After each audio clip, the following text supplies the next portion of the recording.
இந்தாங்க.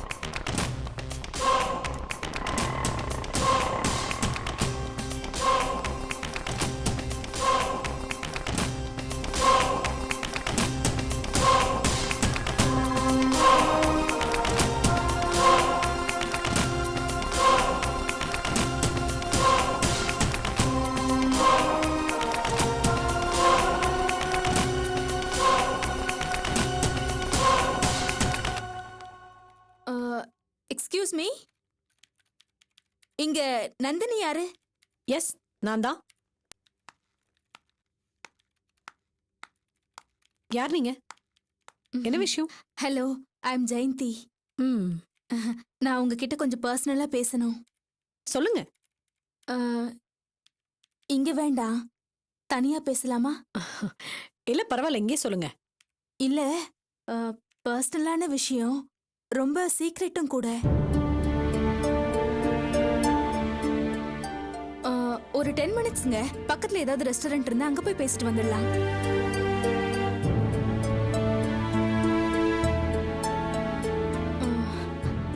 Please Nandini.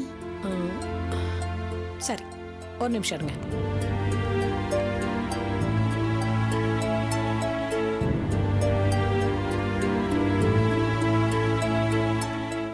Thank you.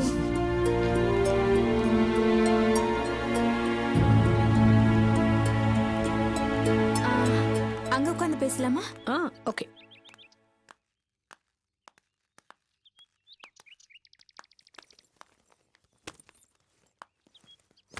Nandini, என்ன சாப்பிடுறீங்க? காஃபி போதும். 2 காஃபி கொண்டு வாங்க. Okay madam.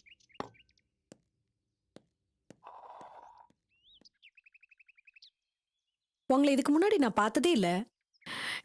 என்கிட்ட என்ன பேசணும்? நிறைய பேசணும்.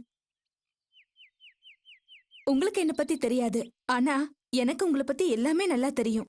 எல்லாமே தெரியும்னா what do you mean? ஐ மீன், நீங்க செல்வத்தை லவ் பண்ணது,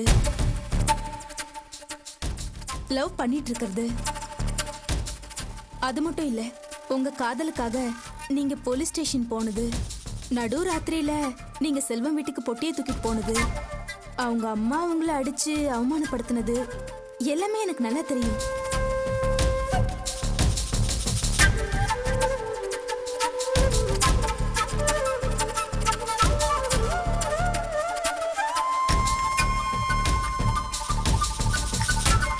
காஃபி குடிங்க. என்னையும் செல்வத்தையும் பத்தி நிறைய டீடைல்ஸ் தெரிஞ்சு வச்சிருக்கீங்க. நீங்க என்ன உங்க ரிலேட்டிவா? இது வரைக்கும் உறவு இல்ல, இனிமே உறவாக போறோம். புரியலையே. செல்வம் கல்யாணம் பண்ணிக்க போற அர்ச்சனாவோட அண்ணினா. புரிஞ்சுதுங்க. என்ன, செல்வத்தோட கல்யாணம் நல்லபடியா நடக்கணும். அதுக்கு நான் எந்த வகையிலும் இடைஞ்சலா இருக்க கூடாதுன்னு என்கிட்ட கேட்டுட்டு போக வந்திருக்கீங்க. மே ரைட்? நோ, இந்த கல்யாணம் நடக்க கூடாது. அதுக்கு நீங்க உதவி பண்ணணும்னு கேட்க வந்திருக்கேன். என்னது? கல்யாணம் நடக்க கூடாதா? ஏன்? உங்களுக்கு இந்த கல்யாணத்துல இஷ்டம் இல்லையா? எனக்கு மட்டும் இல்ல, கல்யாண பொண்ணுக்கும் விருப்பம் இல்ல.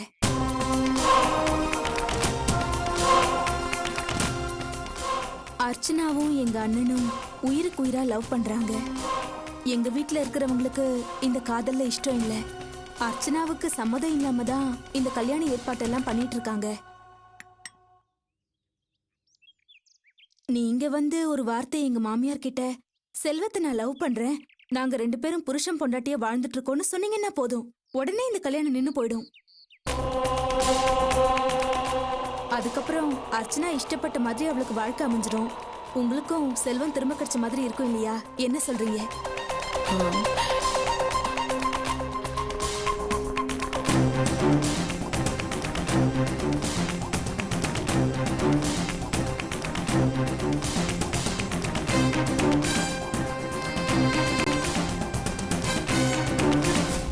என்ன நந்தினி, பதிலே காணோம். ஏன் யோசிக்கிறீங்க? எனக்கு என்ன சொல்றதுன்னே தெரியல. அதான் யோசிக்கிறேன். நீங்க ஒன்னும் யோசிக்க வேண்டாம். நீங்க நேரா எங்க மாமியார் கிட்ட வந்து ஒரு வார்த்தை உண்மையை சொன்னீங்கன்னா போதும், கல்யாணம் நின்னுடும். என்ன சொல்றீங்க? கல்யாணம் நின்னு போயிடும் சரி. ஆனா செல்வம் எனக்கு கிடைப்பாருன்னு என்ன கேரண்டி? ஆ, அது அது அது வந்து ஏற்கனவே என்னை விட்டு அவர் தள்ளி தள்ளி போறாரு. இன்னும் இந்த மாதிரி ஒரு விஷயம் நடந்தது, அவர் சுத்தமா என்ன மறந்துடுவாரு. அப்போ கல்யாணத்தை தடுத்து நிறுத்த மாட்டீங்களா? நிறுத்துவேன், கண்டிப்பா கல்யாணத்தை நிறுத்துவேன். ஆனா நீங்க சொன்ன மாதிரி உங்க மாமியார் கிட்ட இதை சொல்லாம சரியான நேரத்துல சரியான இடத்துல வந்து சொல்லுவேன். அப்பதான் என் செல்வா எனக்கு கிடைப்பாரு. சரியான இடம் சரியான நேரம் எனக்கு புரியலையே. ரொம்ப கன்ஃபியூஸ் பண்ணிக்காதீங்க. நீங்க சொன்ன பிளான்லயே ஒரு சின்ன திருத்தம். நான் வீட்டுக்கு வந்து செல்வத்தை லவ் பண்ற விஷயத்த சொல்றதுக்கு பதிலா நேரா கல்யாண மண்டபத்துல வந்து சொல்றேன். அதுவும் கரெக்டா தாலி கட்டும் போது சொல்றேன். அப்பதான் செல்வம் வேற வழி இல்லாம என் கழுத்துல தாலி கட்டுவாரு.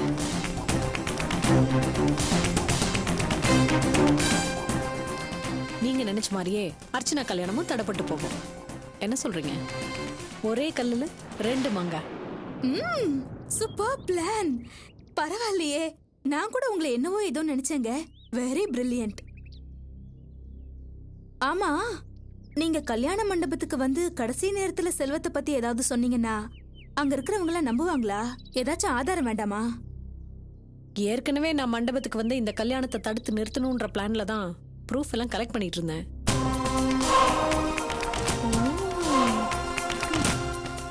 இப்போ எனக்கு சப்போர்ட்டா பொண்ணு வீட்ல இருந்து நீங்களே வந்துட்டீங்க. இனி இதை நான் சாதாரணமா விட்டுருவேனா? நான் நினைச்ச மாதிரி இந்த கல்யாணத்தை தடுத்து நிறுத்தி செல்வத்தை என் கழுத்துல தாலி கட்ட வச்சு நான் திருமதி செல்வம் ஆகி காட்டுறேன்.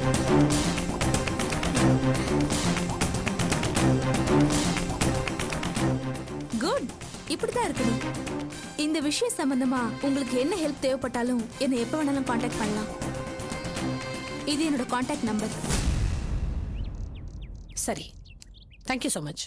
அப்ப நான் கிளம்புறேன். ஓகே, பாய். பாய்.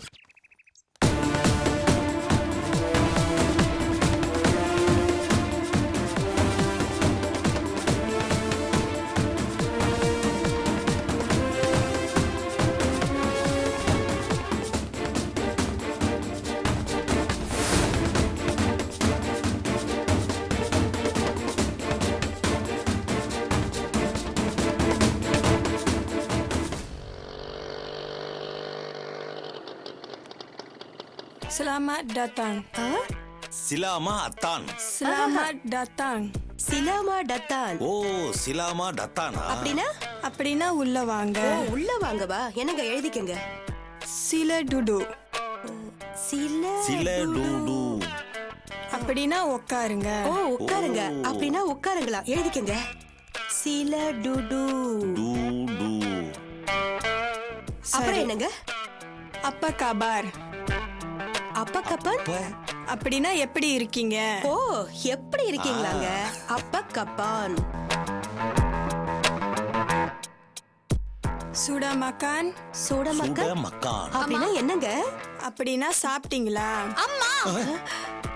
மரிசையாஸ் வாமா குழந்தை. நான் சொன்னது கரெக்ட் தானுங்க? Correct correct. ஓ என்னமாச்சு உங்க 2 பேருக்கும்?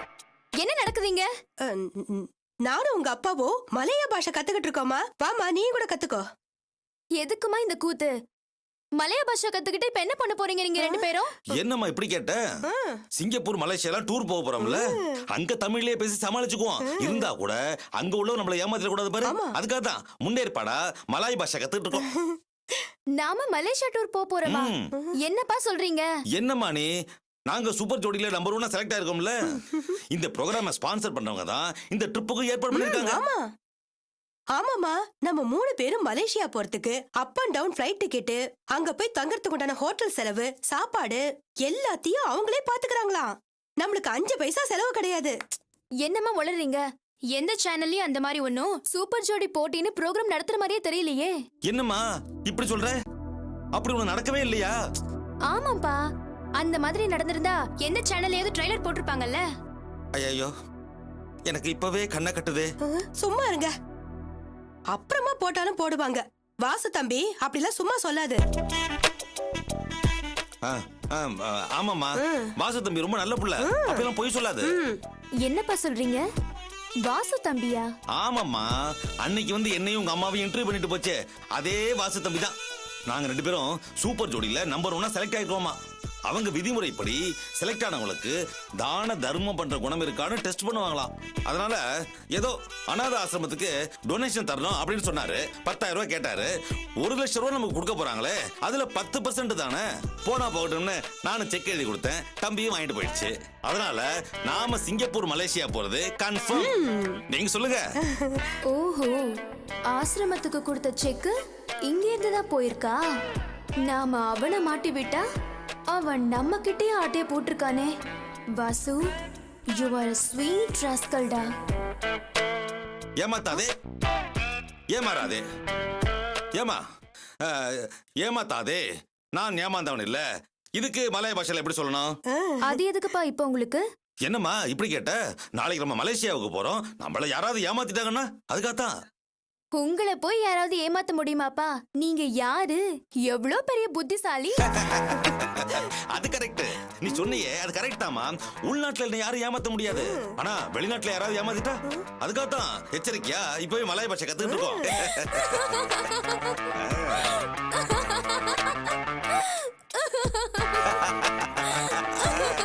எப்படி? ஐயோ அப்பா.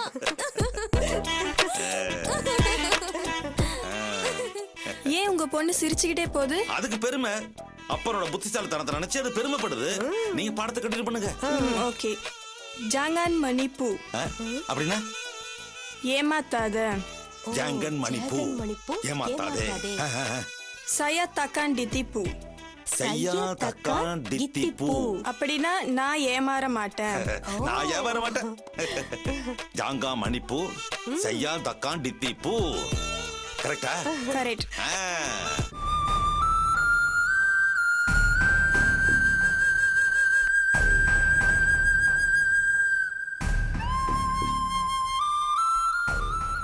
சிவகாமி, சம்பந்தி அம்மா அந்த 10 பவுன் நகை போடுறதுல ரொம்ப உறுதியா இருக்காங்க.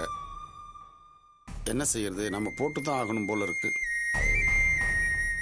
இப்ப பவுன் விக்கிற விலையில 10 சவரன்னா கிட்டத்தட்ட 1 லட்சம் ரூபாய்க்கு ஆயிடும் இல்லைங்க? கண்டிப்பா ஆயிரும்.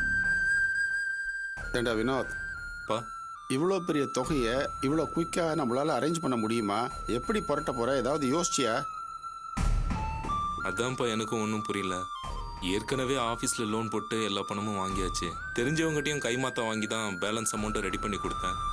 இப்போ மறுபடியும் 1 லட்ச ரூபாய் வேணும்னா அதான்ப்பா எனக்கும் ஒன்றும் புரியல. ஜெயந்தியும் அவ ஆஃபீஸில் லோன் போட்டு பணம் வாங்கி கொடுத்துட்டா. ஏன்பா வெளியில எங்கேயும் வட்டிக்கு பணம் வாங்க முடியாதா? வெறுங்கையோட போய் கடன் கேட்டா யாரும் அவ்வளோ சீக்கிரத்தில் கொடுக்க மாட்டாங்கம்மா. எதையாவது அடமானம் வச்சாதான் கொடுப்பாங்க. நம்ம கிட்ட அடமானம் வைக்கிறதுக்கு இப்ப என்ன இருக்கு?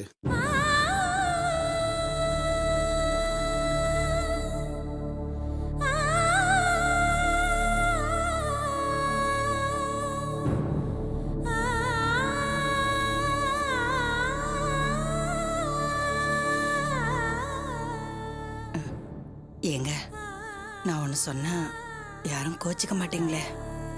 சொல்லு.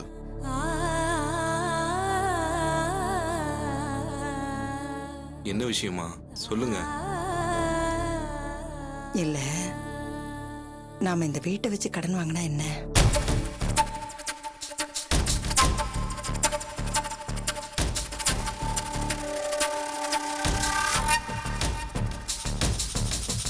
அம்மா நல்ல யோசனை தான்மா, உடனே வச்சு வாங்கிடலாம்.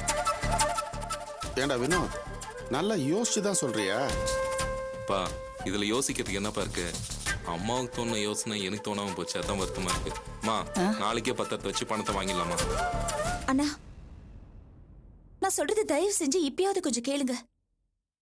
இந்த வீட்டை அடமானம் வச்சுதான் என் கல்யாணம் நடக்கணும்னா எனக்கு இந்த கல்யாணமே வேண்டாம். இவ ஒருத்தி எதுக்கு எடுத்தாலும் வேண்டாம் வேண்டாம்னு அவசரமா சொல்லிக்கிட்டு, ஏதாவது ஒரு முக்கியமான தேவைன்னா செஞ்சுதானே ஆகணும். நம்ம தேவைக்கு இல்லாம அப்புறம் எதுக்கு? என்னம்மா புரியாம பேசுறீங்க? உங்களுக்கு நான் மட்டும் தான் பொண்ணா? இன்னும் இந்த வீட்ல 2 பொண்ணுங்க இருக்காங்க. எனக்காக வீட்டை அடமானம் வச்சிட்டீங்கன்னா அப்புறம் அவங்களுக்கு என்ன பண்ணுவீங்க? அர்ச்சனா, இப்ப நீ ஏமா பதற? நாம வீட்டை விற்க போறது இல்லம்மா, அடமானம் தானே வைக்க போறோம். பணம் வந்ததும் திருப்பிக்க போறோம், அவ்வளவுதான். அவ்வளவுதானே. அது மட்டும் இல்லம்மா, காவியா பெரிய உத்தியோகத்துல இருக்கா, கை நிறைய சம்பாதிக்கிறா. அவ வாழ்க்கைக்கு வேண்டியதை அவ சேர்த்து வச்சிட்டு இருக்கா. இதோ இவ்வளவு இன்னும் கொஞ்ச நாள்ல படிப்பு முடிச்சுட்டு ஒரு உத்தியோகத்துக்கு போய் கை நிறைய சம்பாதிக்க போறா. ஆனா நீ அப்படி இல்லம்மா, உனக்கு தேவையானதை நாங்க தான் செஞ்சு உன்னை கரையேத்தி விடணும். நீங்க என்னதான் சொன்னாலும் நான் இதுக்கு சம்மதிக்க மாட்டேன். நம்ம குடும்பத்துக்குன்னு இருக்கிற ஒரே சொத்து இந்த வீடுதான். இதை எனக்காக அடமானம் வைக்கிறதுல எனக்கு சம்மதம் இல்ல. அர்ச்சனா, சூழ்நிலை புரியாம ஏன் இப்படி அடமுடிக்கிற? காலம் முழுக்க உன்னை தியாகின்னு எல்லாரும் சொல்லணுன்றதுக்காகவே கல்யாணம் வேண்டாங்கறியா? என்னை யாரும் எதுவும் சொல்ல வேண்டாம். இப்படி எல்லாத்தையும் நான் வாரி எடுத்துட்டு போனா புகுந்த வீட்டுல என்னால சந்தோஷமா வாழ முடியாது. பிறந்த வீட்ல இருந்து தொடச்சு எடுத்துட்டு வந்துட்டோமேனு ஒவ்வொரு நாளும் மனசாட்சி என்ன குத்திக்கிட்டே இருக்கும். அர்ச்சனா, தயவு செஞ்சு நீங்களாவது என்ன புரிஞ்சுக்கோங்கப்பா. நம்ம வீட்டை அடமானம் வைக்க வேண்டாம்ப்பா.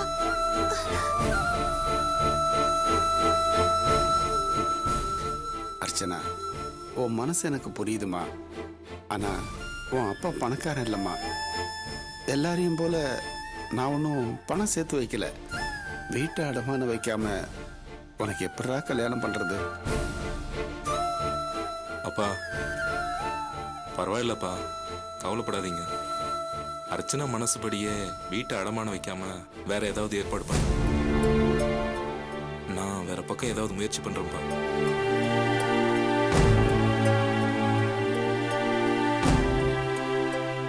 முடியுமா வினோத்? முடியணும்பா. வேற எங்கேயாவது பணத்துக்கு ஏற்பாடு பண்றேன். அர்ச்சனா, நீ எதுக்கும் கவலைப்படாதம்மா. உங்க அண்ணன் நான் இருக்கேன். உன் மனசு நோவாம தான் உனக்கு கல்யாணம் நடக்கும். புரிஞ்சுதா? அர்ச்சனா, இனிமேல் உன் வாயில இருந்து கல்யாணம் வேண்டாம் அது இதுன்னு வார்த்தை வரக்கூடாது, சரியா?